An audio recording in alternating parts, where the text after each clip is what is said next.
Be smart, not in the way the world defines intelligence, not in the way degrees, titles, and applause attempt to measure your worth, but smart in the way your soul already understands.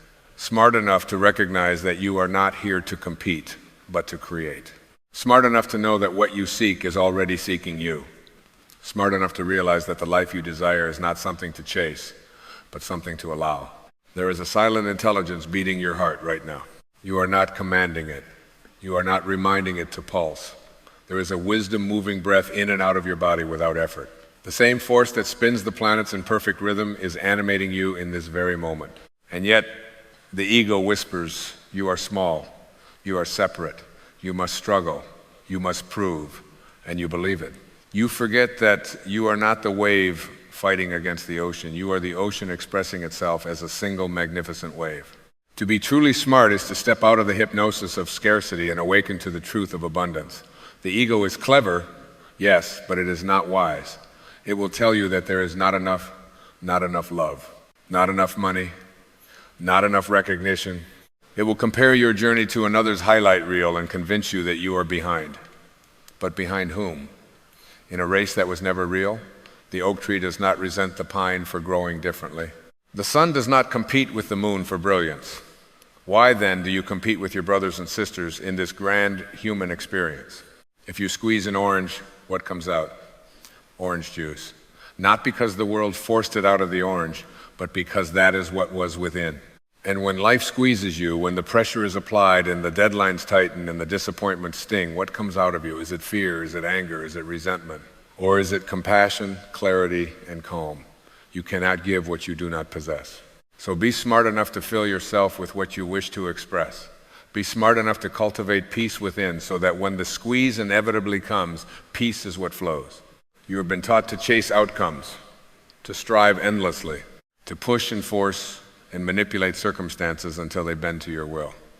But there is a higher intelligence available to you, a field of intention that responds not to force, but to alignment.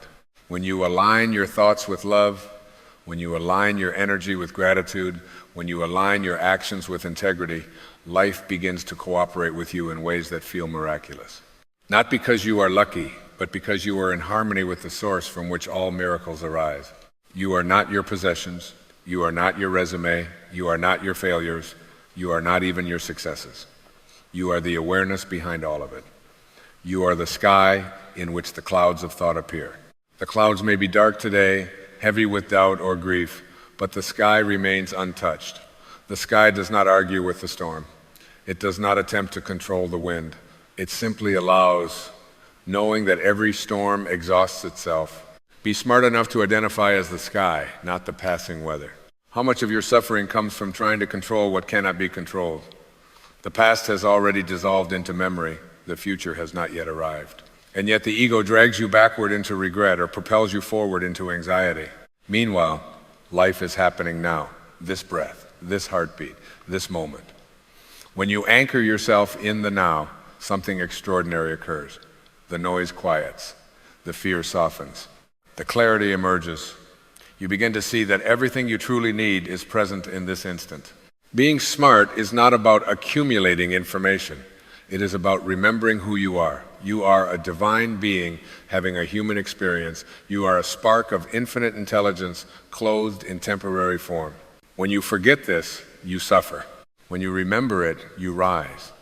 The ego says, I am what I have. The soul whispers, I am. And those two simple words, I am, carry creative power beyond comprehension. What follows them shapes your reality.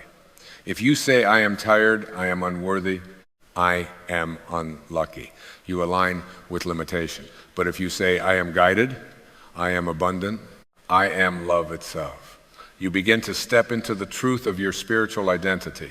Everything in this universe is energy. Your thoughts are energy, your emotions are energy, your beliefs are energy, and energy attracts like energy. If you walk through life radiating resentment, you will find reasons to resent.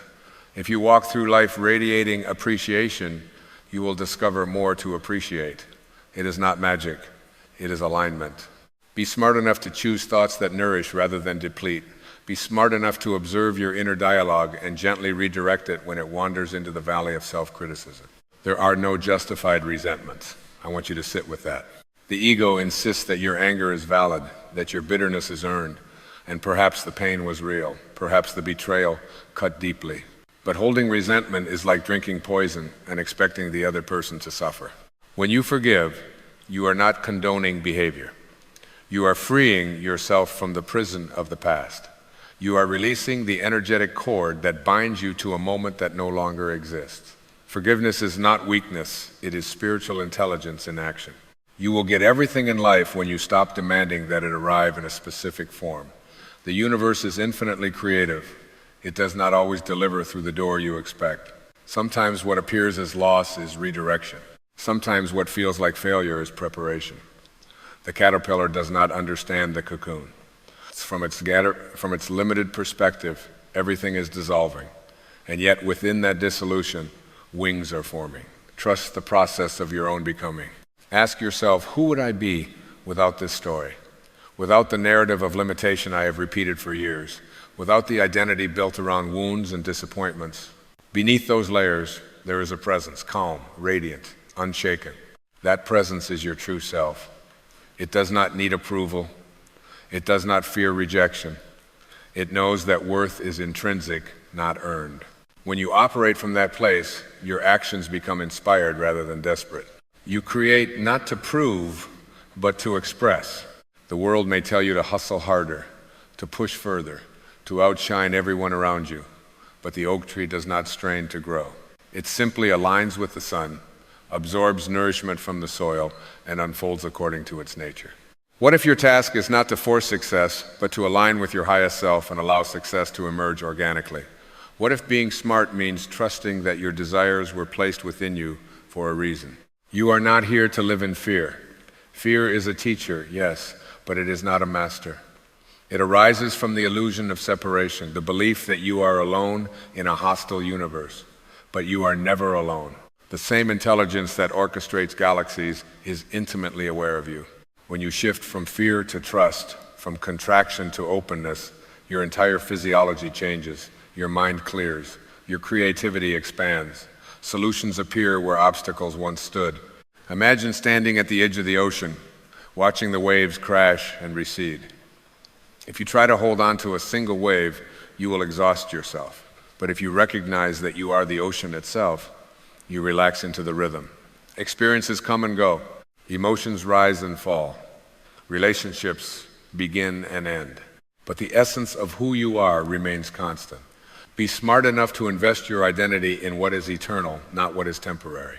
Gratitude is a gateway.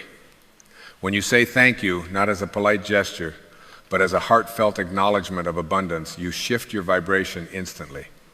You move from lack to sufficiency, from complaint to appreciation, and the universe responds accordingly. You cannot feel gratitude and despair simultaneously. They occupy different frequencies. Choose the higher one. You will get everything in life when you understand that everything you truly seek is a state of being.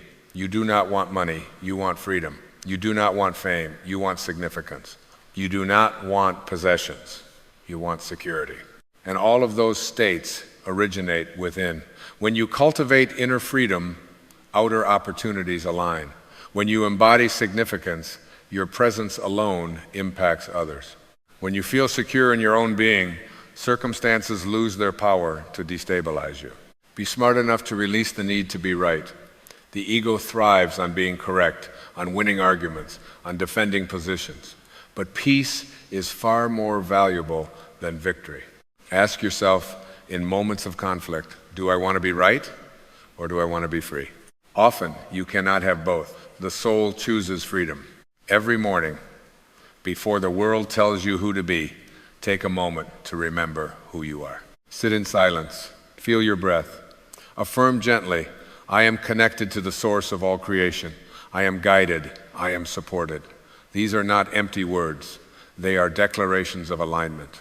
And alignment is the birthplace of miracles.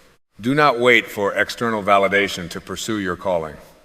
The urge within you is sacred. It is the voice of your higher self nudging you toward expansion. When you ignore it, you feel restless. When you honor it, even imperfectly, you feel alive. The path may not be linear. There will be detours, but each step taken in faith strengthens your trust. Remember, you teach the world how to treat you by how you treat yourself. If you speak to yourself with harshness, you reinforce unworthiness. If you speak to yourself with compassion, you cultivate resilience. Be smart enough to become your own ally. The relationship you have with yourself sets the tone for every other relationship in your life.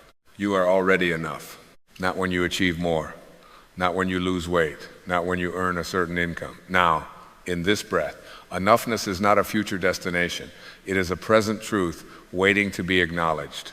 When you operate from enoughness, ambition transforms from desperation into joyful expression. Life is not happening to you, it is happening through you. Each experience is an invitation to awaken further.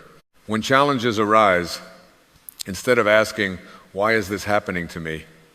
ask, "What is this here to teach me? How can this refine me? How can this open me?" In that shift of questioning, victimhood dissolves and empowerment emerges. Be smart enough to listen to the whispers of your soul before they become screams.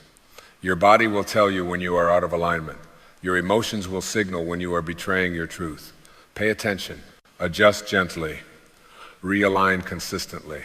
You will get everything in life when you realize that everything is already within you, waiting to be expressed. The seed does not strive to become a tree. It simply fulfills its inherent blueprint. You, too, carry a blueprint, unique, unrepeatable.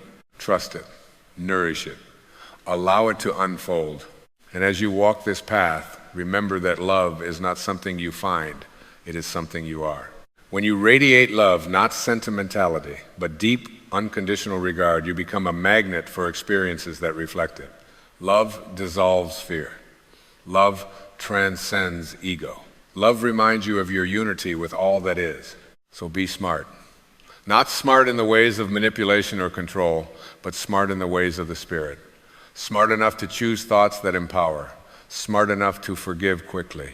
Smart enough to release what no longer serves. Smart enough to trust the invisible currents guiding you. Smart enough to declare with quiet certainty, I am aligned with abundance. I am one with the source of life. I am free. And when you live from that awareness, not occasionally, but consistently, you will discover that everything you once chased begins to flow toward you effortlessly. Not because you conquered the world, but because you conquered the illusion that you were ever separate from it. And as you begin to live from that awareness, not as an idea, not as an inspiring concept you visit on weekends, but as a daily, embodied knowing, you will notice something subtle and profound unfolding within you. The urgency begins to dissolve. The tightness in your chest loosens. The constant mental rehearsal of what if and if only fades into a softer, steadier presence. You begin to move through life not as a beggar searching for scraps of validation, but as a creator aligned with infinite supply. Be smart enough to see that the world is a mirror. Every person who irritates you, every circumstance that challenges you, every success that delights you, it is all reflecting something within. The ego wants to blame. It wants to point outward and say, they are the reason I feel this way. But the spiritually intelligent being pauses and asks, what is this showing me about myself? That question alone is transformative. It shifts you from reaction to reflection, from chaos to clarity. Imagine standing before a still lake at dawn. The surface is calm, undisturbed, reflecting the sky with perfect accuracy. When your mind is still, when you are not agitated by judgment or fear, you reflect divine intelligence just as clearly. But when the waters of your consciousness are stirred by resentment or anxiety, the reflection becomes distorted. The sky has not changed. The truth has not shifted. Only the surface is unsettled. Be smart enough to tend to the surface of your own awareness. There is a sacred space within you that has never been wounded. Think about that. Beneath the layers of disappointment, beneath the stories of betrayal, beneath the memories of failure, there exists a core that is untouched. The ego does not want you to find this place, because once you do, its power diminishes. The ego survives on your identification with pain. It whispers, you are your trauma, you are your mistakes, but the soul says gently, you are the observer of those experiences. You are the consciousness that witnessed them, and the witness is always whole. Be smart enough to disidentify from the voice in your head. That voice is not you. It is a collection of conditioning, of borrowed beliefs, of inherited fears. You learned it from parents, from teachers, from society. It narrates constantly, offering commentary on your worth, your appearance, your future. But there is another presence, silent, spacious, aware. That presence does not judge, it simply knows. When you shift your allegiance from the noisy commentator to the quiet witness, you step into freedom. And freedom is not the absence of responsibility. It is the absence of inner bondage. You can have obligations, commitments, goals, and still be inwardly free. The chains are not external.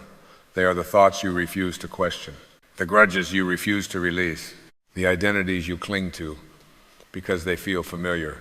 Be smart enough to ask, is this belief serving my highest self, or is it keeping me small? So many people move through life trying to be impressive. But your soul is not interested in being impressive, it is interested in being expressive. Expression is natural, effortless. It flows from authenticity. When you try to impress, you contract. You monitor. You perform. But when you express, you expand. You create. You radiate. Be smart enough to value authenticity over approval. Consider the sky again. Birds fly through it. Clouds gather and disperse. Airplanes cut across its vastness. Yet the sky remains untouched.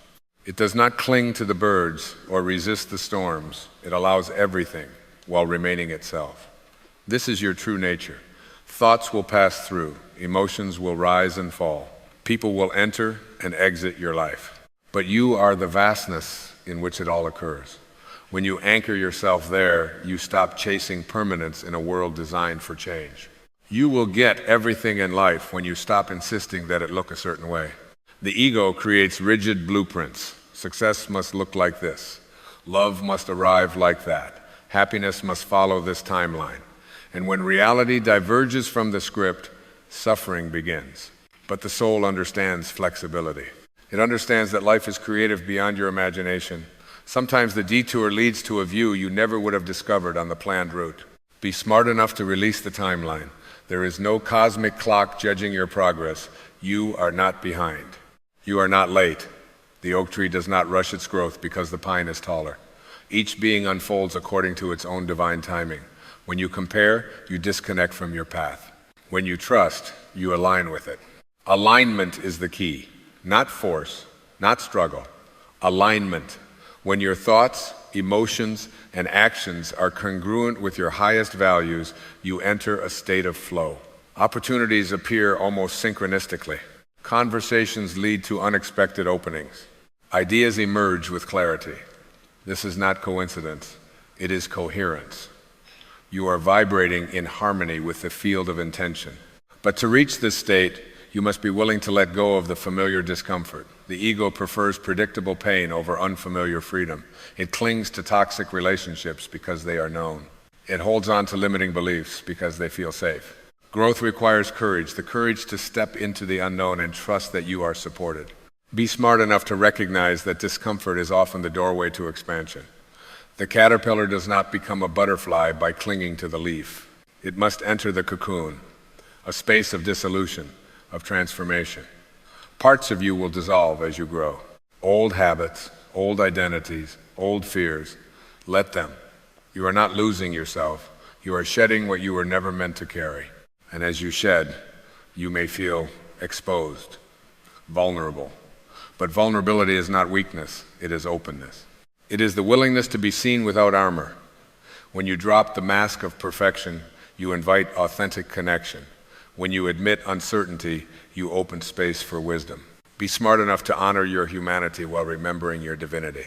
You are both form and formless, a body that ages and a spirit that does not, a personality shaped by experience and a consciousness untouched by time. When you identify solely with the form, fear of loss dominates. But when you remember the formless essence within, death itself loses its sting. You begin to see life as a continuum, not a finite event. What would you do if you were not afraid? Truly. If you knew beyond doubt that you were supported by an infinite intelligence, Fear shrinks your world. Trust expands it.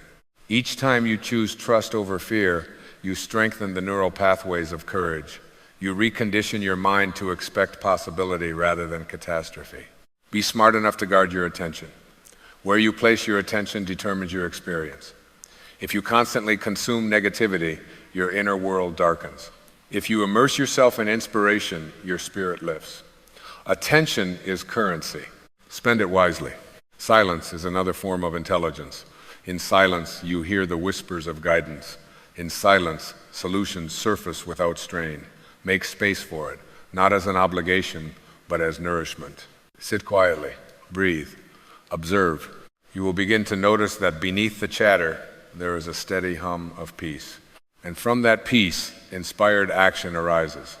Notice I did not say passive waiting. Spiritual intelligence is not complacency. It is action born of clarity rather than compulsion. When you act from alignment, you do not exhaust yourself. You feel energized. Purpose flows through you like electricity through a wire. You will get everything in life when you stop trying to extract it from others. No one else is responsible for filling your voids. When you look to a partner, a job, or a possession to complete you, you create dependency. But when you cultivate wholeness within, relationships become sharing rather than seeking. Work becomes contribution rather than compensation alone. Possessions become tools rather than identity. Be smart enough to celebrate others without diminishing yourself. Another's success does not subtract from your own potential. The universe is not a pie with limited slices. It is an ever-expanding field of possibility. When you genuinely rejoice in the blessings of others, you align yourself with that same frequency of blessing. There will be moments when you forget all of this. Moments when the ego surges back with intensity.